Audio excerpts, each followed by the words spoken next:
What's going on, everyone? It's Marco from PhoneDog.com, live from the Samsung Unpacked event here at New York City, where Samsung just announced the brand new Galaxy Note 4. This is the Galaxy Note 4, basically the same size as the Galaxy Note 3, which is right over here.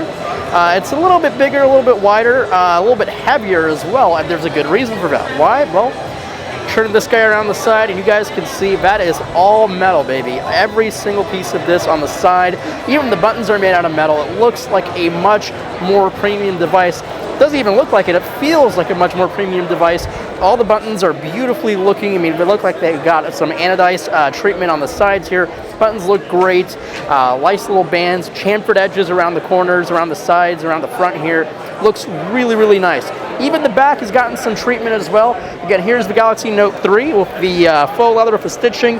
The Note 4 has it's still fake leather, but it looks a lot better and it feels a lot better as well. Much more grippy than that faux slippery leather that was on the Note 3. Now, in terms of specs, we're looking at a 2.7 gigahertz quad-core Snapdragon 805 chip, 3 gigabytes of RAM, and the Adreno 420 GPU, the next generation of that Adreno chip. Obviously, every phone's going to have a next generation chip. Now, in terms of software, we're running Android 4.4.4 KitKat, and on top of that is Samsung TouchWiz, basically the same version we saw on the Galaxy S5. The screen size is still 5.7 inches, but the resolution has been bumped up to the 1440p 2K or Quad HD panel. To be more technical, it's 2560 by 1440 in resolution.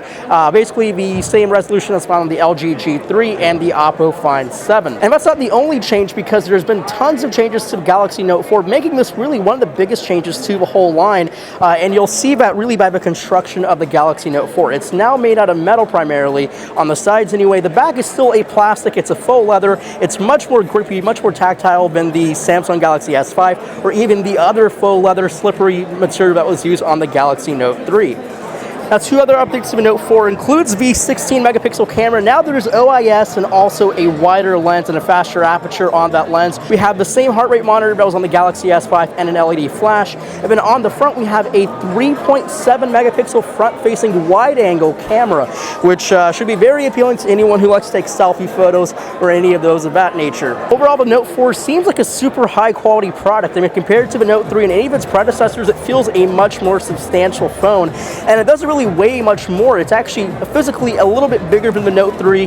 It's a little bit heavier than the Note 3, but other than that, it's a very lightweight phone. Overall, the size and the weight of a Galaxy Note 4 is basically almost the same. It's a little bit bigger than the Note 3. It's a little bit heavier than the Note 3, but it still feels really handy and still very, very lightweight. And so the Note 4 will be available sometime in October on all 4 major carriers, including US Cellular as well. So I really can't wait to get my hands on the Note 4 for a review pretty soon here at PhoneDog.com. So make sure to stay tuned for all the coverage at IFA Berlin and also the Samsung Galaxy Unpacked event right here at PhoneDog.com. Again, my name is Marco Hanna from PhoneDog.com, and I'll catch you guys in the next video.